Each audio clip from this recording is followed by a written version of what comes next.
সকাল সকাল মিসেস ফরিদার সবকিছু নিজ দায়িত্বে গুছিয়ে দিয়েছে প্রিয়া। মিসেস ফরিদা এসব দেখে প্রশ্ন করার পূর্বেই রাজীব তার সবকিছু নিয়ে সিএনজিতে তুলল। অতঃপর মিসেস ফরিদাকেও এটা সেটা বলে সিএনজিতে উঠতে বলল। সিএনজিতে উঠে বসলেন মিসেস ফরিদা। আন্দাজ করলেন এই বাড়িতে আজ ওনার শেষ দিন ছিল, আর হয়তো কখনোই বাড়িতে ফেরা হবে না।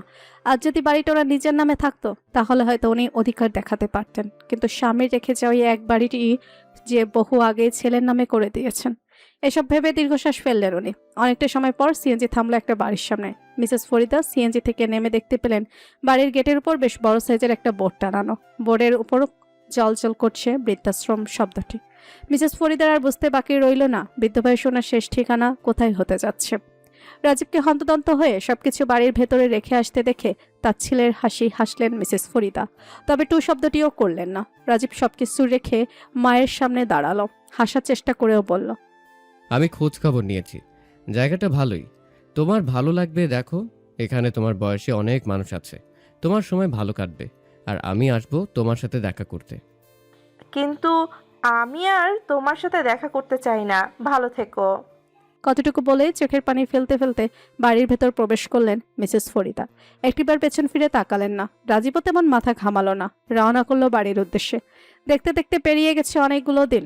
নিবরাসের সেই আলিশান ফ্ল্যাটে এখন কেবল ভদ্রতা, শুভ্রতা, নিবরাসের বসবাস। প্রথম দু একদিন কিছুটা অস্বস্তি হলেও এখন অ্যাডজাস্ট হয়ে গেছে শুভ্রতার। নিবরাসের কেয়ারিং এবং বন্ধুসুলভ আচরণ প্রতিনিয়তই মুগ্ধ করে তাকে। আজ নিবরাসের অফিসে এসেছে শুভ্রতা। এই প্রথমবার নিবরাসের অফিসে আসা হলো তার। বাড়িতে বসে থেকে বোর হচ্ছিল সে, তাই ভাবলো হুট করে অফিসে এসে নিবরাসকে চমকে দেবে। যেই ভাবে সেই কাজ। সুন্দর করে শাড়ি পরে হালকা সাজগোজ করে লাঞ্চের জন্য খাবার নিয়ে অফিসে চলে এসেছে সে। বিশাল বড় বিল্ডিংয়ে প্রবেশ করার পর রিসিপশনিস্ট মেয়েটার কাছে গেল শুভ্রতা। মেয়েটা শুভ্রতাকে দেখা মাত্র মিষ্টি হেসে শুধালো, how can I help you ma'am? Nibas officer কি অফিসে আছেন? ওনার সাথে দেখা করতে যাচ্ছিলাম। জি ম্যাম, উনি ওনার কেবিনেই আছেন, কিন্তু আপনার পরিচয়টা জানতে পারি? স্যারকে কল করে জিজ্ঞাসা করতে হবে উনি এখন দেখা করবেন কিনা। আমি ওনার ওয়াইফ সুব্রতা। দম আটকে কতটুকু বলল শুভ্রতা। বুক ধুকভুক করছে তার। এই প্রথম নিজেকে নিবরাসের ওয়াইফ বলে কারোর সামনে পরিচয় দিয়েছে সে। কেন যেন তার ভীষণ লজ্জা লাগছে, আবার ভালোও লাগছে। মেয়েটা শুভ্রতার উত্তর পেয়ে খানিকটা চমকালো, পরক্ষণে হেসে বলে উঠল, দুঃখিত ম্যাম, আমি আসলে আপনাকে চিনতে পারিনি। শুভ্রতা মৃদু হেসে বলল। কি উনি কি ব্যস্ত আছেন?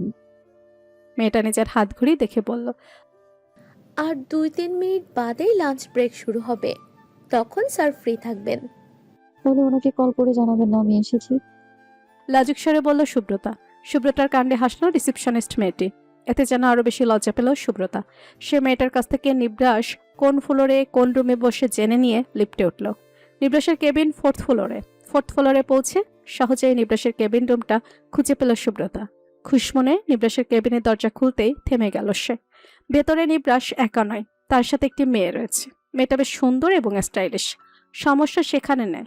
সমস্যা হলো নিবরাস মেয়েটাকে ফাইল পটে কিছু বুঝিয়ে দিচ্ছে ঠিকই, কিন্তু মেয়েটা সেসব না দেখে নিবরাসের দিকে তাকিয়ে মিটমিটিয়ে হাসছে।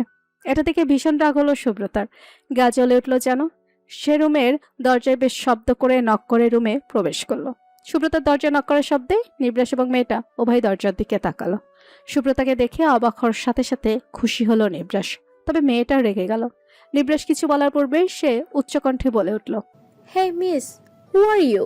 পারমিশন ছাড়া রুমে ঢুকলেন কি করে? এক্ষুনি বের হন। আর এমনিতেও এখন লাঞ্চ ব্রেক, স্যার কারোর সাথে দেখা করবেন না। মেয়েটার এরূপ আচরণ সুব্রতাকে আরো রাগিয়ে তুলল। সেও তেজের সাথে বলে উঠল, মিস নয় মিসেস, আর লাঞ্চ ব্রেক যেহেতু। আপনি এখানে কি করছেন? মেয়েটা তেড়ে এসে কিছু বলতে চাইল, তার পূর্বে নিবরাস গম্ভীর স্বরে বলে উঠল, এনাফ মিস মারিয়া, আপনি ওনার পরিচয় জানতে চাচ্ছিলেন, রাইট? উনি আমার ওয়াইফ শুভ্রতা।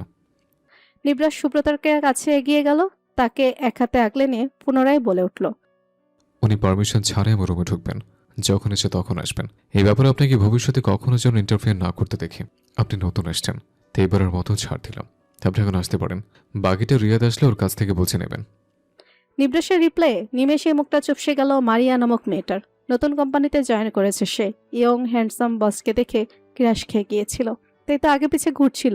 সেও বুঝতে পারেনি এভাবে অপমানিত হতে হবে। সে মুখটা অন্ধকার করে মাথা নত করে বলে উঠল।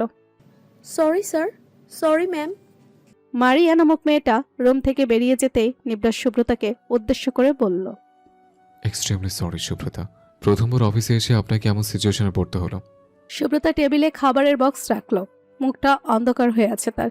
খুশমুটে অফিসে আসলো, মেয়েটাকে নিবরাসের দিকে হাঁ করে তাকিয়ে থাকতে দেখে মুডের 12টা বেজে গেছে তার। নিবরাস সুব্রতার মুখের এই দশা দেখে শুধালো। মুখ এমন গোমরা করে রেখেছেন কেন? সুব্রতা খাবার প্লেটে বের করতে করতে বলল। মেয়েটা আপনার দিকে হাঁ করে তাকিয়েছিল নিবরাস। সুব্রতার জেলাসি দেখে নিবরাস হাসলো। সুব্রতার পাশ ঘেঁষে মজা করে বলল। আপনি দেখছেন না, তাই আপনার হাজব্যান্ডকে অন্য কেউ দেখছে। আপনি চাইলে কিন্তু আপনিও রোজ লাঞ্চ ব্রেকে অফিসে এসে আমাকে হাঁ করে দেখতে পারেন, আমার কোনো আপত্তি নেই। নিবরাস মজা করলেও সুব্রতা রেখে গেল, বলল। মজা নিচ্ছেন তাই না? ওই মেয়ে আপনার দিকে তাকিয়েছিল, আপনার খুব ভালো লাগছিল বোধ হয় না? যান, ওকেই আবার ডেকে আন, আমি বরং চলেই যাই। সুব্রতা রুমের দরজার দিকে হাঁটা দিতেই ওর হাত টেনে ধরল নিবরাস। এক টানে নিজের কাছে নিয়ে আসলো, এক হাতে শক্ত করে কোমর জড়িয়ে ধরল সুব্রতার। ছলছল চোখে নিবরাসের মুখ পানে চাইল সুব্রতা। তার কেন যেন ভীষণ কান্না পাচ্ছে। নিবরাস তার অপর হাত দিয়ে সুব্রতার কপালে গড়াগড়ি খাওয়া চুলগুলো আলতোভাবে সরিয়ে দিল।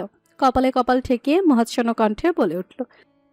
আমার চিত্ত জুড়ে কেবল আপনার বিচরণ, সেথায় অন্য কারো আনাগোনা বাড়ন। নিবরাসের মুখ নিঃসৃত অনুভূতি মেশানো বাক্য দুটো হৃদয় স্পর্শ করল সুব্রতার। কেঁপে উঠল সে। সময়টা যেন থমকে গেল। দুজন গভীরভাবে অনুভব করলো একে অপরকে। অনেকটা সময় পর সরে আসলো নিবরাস। সুব্রতার অবাক চোখ দুটোর দিকে তাকিয়ে বলল। কিছু কি বুঝতে পেরেছেন সুব্রতা? আর কখনো এভাবে চলে যেতে চাইবেন না। আপনি যেতে চাইলে আমি যেতে দেবো না। You know that you are mine, right? So চুপচাপ এখানে বসুন, আমি ফ্রেশ হয়ে আসছি। নিবরাস যেতেই ধপ করে একটা চেয়ারে বসে পড়ল সুব্রতা। নিবরাসের বলা কথাগুলো তাকে এক নিমেষেই শান্ত করে দিয়েছে। রাগ অভিমান অদ্ভুতভাবে সেকেন্ডের মাঝে কোথায় যেন পালিয়েছে। হৃদস্পন্দন বেড়ে গিয়েছে তার। লোকটা কাছে আসলেই তার অদ্ভুত অনুভূতি হয়। সুব্রতার ভাবনার মাঝে ফ্রেশ হয়ে আসলো নিবরাস। শার্টের হাতা গুটিয়ে সুব্রতার সামনে একটা চেয়ার টেনে বসলো। খাবার মাখিয়ে তার মুখের সামনে ধরল। চমনে তাকে তাকালো সুব্রতা। এমনিতেই তার লজ্জা লাগছে। একটু আগে কি কাহিনীটাই না করলো সে। সুব্রতাকে লজ্জা পেতে দেখে নিবরাস বলে উঠল। লজ্জা পাচ্ছেন কেন সুব্রতা? আপনার হাজব্যান্ডের দিকে অন্য মেয়ে তাকিয়ে থাকলে আপনি জেলাস হতেই পারেন। It's normal. ভাগ্যিস আজ মিস মারিয়া রুমে ছিলেন, তো আপনার এই রূপ দেখার সৌভাগ্য হলো। সুব্রতা লজ্জায় লাল হয়ে উঠল। সে কথা কাটানোর জন্য আমতা আমতা করে বলল। আপনি খান নিবরাস, আমি বাসায় গিয়ে খেয়ে নিব। হুম, তা তো হচ্ছে না। আমি একা খাবো না, জলদি হা করুন, আমার কিন্তু প্রচণ্ড ক্ষুধা পেয়েছে। উপায় না পেয়ে হাঁ করল সুব্রতা। নিবরাস নিজেও খেলো, সুব্রতাকেও খাওয়ালো। খাওয়া শেষ হলে সব গুছিয়ে নিল সুব্রতা। যাওয়ার জন্য প্রস্তুত হলো সে, কিন্তু বাধা দিল নিবরাস। বলল। আজ আপনাকে এক জায়গায় নিয়ে যাব, অনেকদিন ধরেই আপনাকে সেখানে নিয়ে যাব ভাবছিলাম। সুব্রতা অবাক কণ্ঠে শুধালো। কোথায়?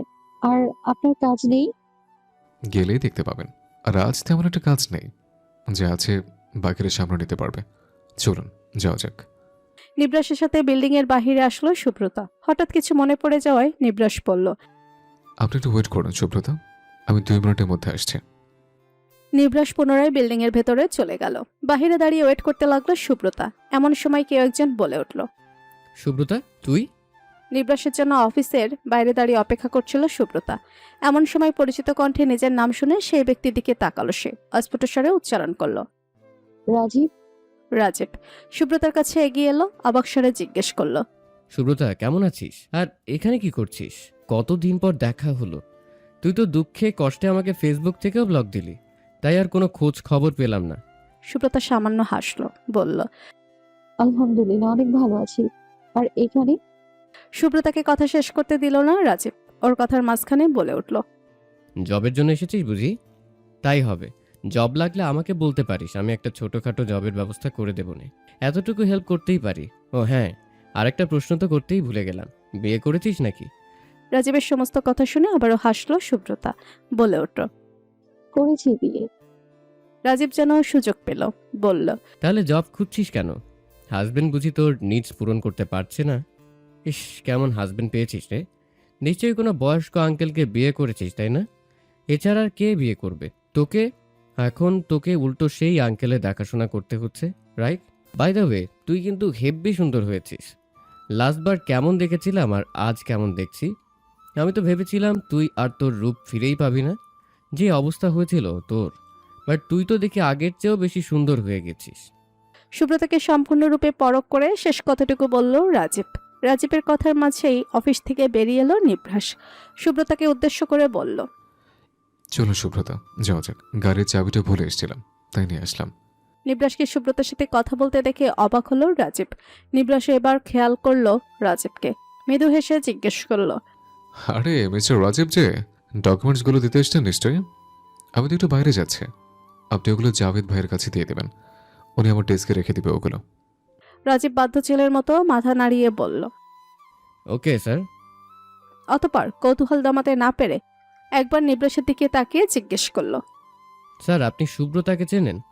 নিবরাস সুব্রতার হাত নিজের হাতের মুঠোয় নিয়ে বলল, চিনব না কেন, উনি আমার ওয়াইফ। আর সুব্রতা, ইনি হলেন রাজীব। গত সপ্তাহে ওনাদের কোম্পানির সাথে আমাদের কোম্পানির একটা ডিল হয়েছে, বাট আমার মনে হচ্ছে আপনারা পূর্ব পরিচিত। নিবরাসের কথাগুলো অবাকের উপর অবাক করলো রাজীবকে। তার বিশ্বাস হচ্ছে না সুব্রতা নিবরাসের মতো সুদর্শন যোগ্য একজন হাজবেন্ড পেয়েছে। সে নিজে সামান্য একজন জুনিয়র অফিসার মাত্র, সেখানে নিবরাস সাকসেসফুল একটি প্রতিষ্ঠান পরিচালনা করছে। নিবরাসের প্রেজেন্টেশন, আচার আচরণ, কথা বলার ধরন এতটাই ইমপ্রেসিভ, এতটাই অমায়িক যে সে নিজেই কয়েকদিন আগে মিটিং চলাকালীন ভাবতে বাধ্য হয়েছে নিবরাসকে যে মেয়ে পাবে সে নিঃসন্দেহে ভাগ্যবতী। কিন্তু সেই ভাগ্যবতী যে তারই এক্স। রাজীবের মুখের করুণ অবস্থায় হাসলো সুব্রতাকে। সে নিবরাসের দিকে তাকিয়ে বলল, আমরা পূর্ব পরিচিতই। আমরা একই ভার্সিটিতে একই সাথে পড়াশোনা করেছি। হি ওয়াজ মাই ক্লাসমেট। সুব্রতার জবাব পছন্দ হলো না রাজীবের। তারা তো কেবল ক্লাসমেট ছিল না, অনেক বছর সম্পর্কে ছিল তারা। আর সে ভেবেছিল সুব্রতার মতো মেয়ে ভালো কাউকে ডিজার্ভ করে না, তাই তো ওকে ছেড়ে ধনী বাবার মেয়ে প্রিয়াকে বিয়ে করেছে সে। সুব্রতা এক পলক নিবরাসের দিকে তাকিয়ে বলল, নিবরাজ, আপনি গাড়িতে গিয়ে বসুন, আমি 2 মিনিটে আসছি। নিবরাস কোনো প্রশ্ন করল না, মৃদু হেসে সম্মতি জানিয়ে চলে গেল। নিবরাস যেতেই সুব্রতা আর রাজীবের অন্ধকারাচ্ছন্ন মুখপানে দৃষ্টিপাত করলো। শীতল কণ্ঠে বলে উঠল, কি যেন বলছিলি তুই? কেমন হাজবেন্ড পেয়েছি আমি, তাই না? তবে জেনে রাখ, বেস্ট একটা মানুষকে লাইফ পার্টনার হিসেবে পেয়েছি আমি, ঠিক যেমনটা আমি সবসময় চেয়েছিলাম। একটা সময় তোকে আমি এমন ভাবতাম, কিন্তু তুই আমার চোখে আঙুল দিয়ে দেখিয়ে দিয়েছিস যে তোকে চাওয়া আমার কত বড় ভুল ছিল। আল্লাহ আমাকে বাঁচিয়ে নিয়েছে তোর মতো জঘন্য মেন্টালিটি একটা মানুষের হাত থেকে। থামলো সুব্রতা। কয়েক সেকেন্ড বিরতি নিয়ে ফের বলে উঠল, এক কাপড় ভেঙে গুড়িয়ে দিয়ে গিয়েছিল আমাকে। হাসতে ভুলে গিয়েছিলাম আমি, ভালো থাকতে ভুলে গিয়েছিলাম। সেই আমিটাকে এক সুপুরুষ সযত্নে কুড়িয়ে নিয়েছে, স্থান দিয়েছে হৃদয়ে। তুই আমার যে রূপ নিয়ে অভিযোগ করে ছেড়ে গিয়েছিলি, সেই রূপ দেখেই উনি আমায় গ্রহণ করেছেন। পুনরায় হাসতে শিখিয়েছেন, আমায় ভালো থাকতে শিখিয়েছেন, নিজের জন্য বাঁচতে শিখিয়েছেন। এই যে একটু আগে বলি না আমি অনেক সুন্দর হয়ে গেছি, এই সৌন্দর্য তার যত্নের ফল, ভালোবাসার ফল। সুখে থাকলে মানুষের রূপ আপনা আপনিই বাড়ে, জানিস তো। আলহামদুলিল্লাহ, আমি অনেক সুখে আছি। আল্লাহর কাছে আমি কৃতজ্ঞ, উনি আমাকে তোর মতো অমানুষের হাত থেকে বাঁচিয়ে নিবরাজের মতো জীবন ঝুঁকি দিয়েছেন। কথাটুকু বলে আর একটা সেকেন্ড অপেক্ষা করলো না সুব্রতা। দ্রুত পায়ে এগিয়ে গিয়ে গাড়িতে উঠে বসলো। হাতের মুঠো শক্ত করে এক জায়গায় দাঁড়িয়ে রইল রাজীব। মনোযোগ সহকারে গাড়ি ড্রাইভ করছে নিভ্রাস। সুব্রতা বারবার আর নয়নে দেখছে তাকে। নিভ্রাসকে কিছু একটা বলতে চায় সে। বেশ কিছুটা সময় পর দ্বিধাদ্বন্দ্ব কাটিয়ে সুব্রতা বলে উঠল, শুনুন। নিভ্রাস ভুরুচিয়ে এক পলক সুব্রতার দিকে তাকিয়ে জবাব দিল। বলুন ম্যাম। সুব্রতা নিভু নিভু স্বরে বলল, রাজীব শুধু আমার ক্লাসমেট নয়, সে আমার এক্স। জানি তো। জানেন? অবাক কণ্ঠে জিজ্ঞেস করলো সুব্রতা। নিভ্রাসের অধর প্রসারিত হলো, বলল, আপনার ব্যাপারে কোনো কিছু আমার অজানা নেই মিসেস ইনসিয়াতুল সুব্রতা। সুব্রতা 2 মিনিট নীরবতা পালনের পর জিজ্ঞেস করলো, আমি রাজীবের সাথে কথা বলে আপনি কি রাগ করেছেন? নিবরাস গাড়ি এক পয়েন্টে পার্ক করলো। নিজের সিট বেল্ট খুলে সুব্রতার সিট বেল্ট খুলতে খুলতে জবাব দিল, মোটেও না। আপনি তার মিস্টার রাজীবের সাথে প্রেমিকা হিসেবে কথা বলেননি। মিস্টার রাজীব আপনার অতীত সুব্রতা, আর আমি হলাম আপনার বর্তমান এবং ভবিষ্যৎ। আমি আপনাকে বিশ্বাস করি, তাই এই সামান্য কারণে রাগ করার কোনো প্রশ্ন আসে না। নিবরাসের জবাবে সন্তুষ্ট হলো সুব্রতা। মুগ্ধ নয়নে নিবরাসের মুখপানে অপলক চেয়ে রইল সে। নিবরাস এতটা কাছে আসার পরও কোনো রকম অস্বস্তি হলো না তার। নিবরাস গাড়ি থেকে বেরিয়ে সুব্রতার সাইডের ডোর খুলল। ওকে নিয়ে প্রবেশ করলো বিশাল বড় এক শপিং মলে। অনেক কিছু কেনাকাটা করলো তারা। অতঃপর পুনরায় রওনা করলো সেই বিশেষ স্থানে যাওয়ার উদ্দেশ্যে। অফিস থেকে আর্লি লিভ নিয়ে বাড়ি ফিরেছে রাজীব। মনে তার শান্তি নেই। বাড়ি ফিরে সোফায় গায়ে লিয়ে দিল সে। বেশ কয়েকবার শব্দ করে প্রিয়াকে ডাকলো। রেসপন্স না পেয়ে বুঝতে পারলো প্রিয়া বাড়িতে নেই। হয়তো গেছে বন্ধুদের সাথে আড্ডা দিতে, নয়তো পার্টি করতে। দীর্ঘশ্বাস ফেলল রাজীব। সুব্রত এত ভালো হাজব্যান্ড পেয়েছে, এত ভালো হচ্ছে, সে কিছুতেই মানতে পারছে না। সুব্রতার কড়া কড়া কথাগুলো এখনো গানে বাজছে, তার শরীর চলে যাচ্ছে। সুব্রতা কেন ভালো থাকবে? ভালো তো তার থাকার কথা ছিল। কই, সে তো ভালো নেই। প্রিয়াকে বিয়ে করে সে মোটেও ভালো নেই। প্রিয়া তো তার ঠিকমতো খোঁজ খবরও রাখে না। সে খেয়েছে নাকি না খেয়ে আছে সেটা নিয়েও প্রিয়ার কোনো মাথা ব্যথা নেই। রাতেও বাড়ি ফেরে তো ফেরে না। তার কাছ থেকে টাকা নিয়ে সারাদিন নিজের মতো পার্টি আড্ডা এসবের মাঝে ডুবে থাকে। শুরুতে মেনে নিল, এখন আর এসব মানতে ইচ্ছে করে না রাজীবের। অসহ্য লাগে সবকিছু। আর আজ সুব্রতাকে এত হাসি খুশি ভালো অবস্থায় দেখে সবকিছু আরো অসহ্য লাগছে তার। এক পর্যায়ে নিজেকে সামলাতে না পেরে রাগে কষ্টে সামনে থাকা ফুলদানি দূরে ছুঁড়ে মারল রাজীব। মুহূর্তেই সেটা শব্দ তুলে ভেঙে গুড়িয়ে গেল। তবুও রাগ কমল না তার। নিজের চুল খামচে ধরে বসে রইল শেষ। কোথায় এসেছি আমরা? বেশ অনেকটা সময় বাদে গন্তব্যস্থলে পৌঁছানোর পর প্রশ্ন করল সুব্রতা। নিবরাস এবার সরল কণ্ঠে জবাব দিল, বৃদ্ধাশ্রমে। বৃদ্ধাশ্রম? সুব্রতার কণ্ঠে স্পষ্ট কৌতূহল প্রকাশ পেল। নিবরাস একে একে গাড়ি থেকে সব ব্যাগ বের করলো। নিবরাসকে এতগুলো ব্যাগ ক্যারি করতে দেখে কিছু ব্যাগ নিজের হাতে নিয়ে নিল সুব্রতা। হাসলো নিবরাস। সুব্রতা আর নয়নে হাসিটুকু দেখলো। অতঃপর নিবরাসের পাশাপাশি হাঁটা শুরু করলো সে। নিবরাস হাঁটতে হাঁটতে বলে উঠল, এই বৃদ্ধাশ্রম আমাদের স্যারের বানানো। প্রতি মাসে ওনার ইনকামের অনেকটা অংশ এখানে ব্যয় করেন উনি। বৃদ্ধ অসহায় মানুষগুলো শেষ বয়সে যেন ভালো থাকতে পারে, তাই ওনার এত চেষ্টা। কিন্তু পরিবার ছাড়া কি আর কেউ ভালো থাকতে পারে বলুন?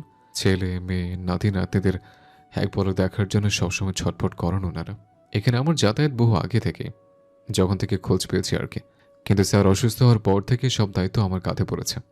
জানেন, এখানে সবাই আমাকে অনেক ভালোবাসে, অনেক স্নেহ করে। আমার বউ দেখার তাদের যে কি শখ।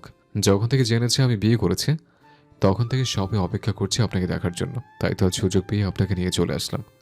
কথা বলতে বলতেই বেশ বড়সড় দরজা পেরিয়ে ভেতরে প্রবেশ করলো নিবরাস সুব্রতা। দরজা পেরোতেই বাড়ির সামনে উঠানের মতো জায়গা নজরে আসলো সুব্রতার। সেখানেই অনেকগুলো মানুষ বলেছিল। নিবরাস সুব্রতাকে দেখা মাত্র তারা উঠে আসলো, ঘিরে ধরলো তাদের দুজনকে। নিবরাসকে পেয়ে তাদের সে কি আনন্দ সুব্রতা বুঝলো। নিবরাস এখানে অনেক ফেমাস, সকলের ভীষণ আদরে। নিবরাস উপস্থিত সকলের সাথে সুব্রতার পরিচয় করিয়ে দিল। সুব্রতাকে পেয়ে ভীষণ খুশি হলো সবাই, তাকেও ভীষণ আহ্লাদ করলো। হুট করে অপরিচিত মানুষগুলোর কাছ থেকে এত এত ভালোবাসা পেয়ে আবেগে আপ্লুত হলো সুব্রতা। কিছুক্ষণের মাঝে সকলের সাথে মিশে গেল সে। আলতো পায়ে আশ্রমটা ঘুরে ঘুরে দেখছে সুব্রতা। নিবরাস একটু আগে কোথায় যেন গেল, যাওয়ার আগে তাকে বলল জায়গাটা ঘুরে ঘুরে দেখতে। হাঁটতে হাঁটতে একটা রুমের সামনে পৌঁছালো সুব্রতা। রুমের ভেতরে নজর পড়তেই পাঁচটা থেমে গেল তার। রুমের মধ্যে একজন মহিলা জায়নামাজে বসে তসবিহ গুনছেন। সাইড থেকে মহিলাটিকে দেখে কেমন যেন পরিচিত মনে হলো সুব্রতার। তাই কৌতূহল দমাতে না পেরে রুমে প্রবেশ করলো সে। মহিলাটার কাছে এগিয়ে গেল।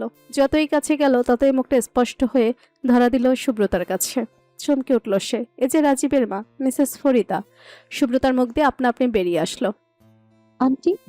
মেয়েটি কণ্ঠস্বরে আন্টি ডাক শুনে তসবিহ গোনা থামিয়ে দিলেন মিসেস ফরিদা। সামনে দাঁড়ানো সুব্রতার মুখপানে তাকিয়ে উনিও চমকে উঠলেন। সুব্রতা হাঁটু গেড়ে বসলো মিসেস ফরিদার সামনে, অবাক কণ্ঠে শুধালো, আন্টি আপনি এখানে? স্বাভাবিক হওয়ার চেষ্টা করলেন মিসেস ফরিদা। তসবিহ জায়নামাজের উপর রাখলেন উনি। দীর্ঘশ্বাস ফেলে বলে উঠলেন, সবই আমার কর্মের ফল মা, অতিরিক্ত লোভ করার ফল। তোমার সাথে করা অন্যায়ের শাস্তি। ছেলেটারে তো মানুষ করতে পারি নাই, অমানুষ স্বার্থপর লোভী বানিয়েছি। আমাদের জন্য তো কম করো নাই তুমি। যখন আমাদের দুর্দিন ছিল তখন তুমিই পাশে ছিলে, কিন্তু এর জন্য কখনো কৃতজ্ঞতা প্রকাশ করি নাই। রাজীবকে সব সময় বুঝিয়েছি, স্বার্থ হাসিল হলেই যেন তোমাকে ছেড়ে দেয়। তুমি ওর যোগ্য না। আমার বড়লোক বাড়ির মেয়ে বউ হিসেবে চাই। ও করেছেও তাই। তোমাকে ছেড়ে বড়লোক বাবার মেয়ে প্রিয়াকে বিয়ে করতে চেয়েছে। আমিও বাধা দেই নাই, একবারও তোমার কথা ভাবি নাই।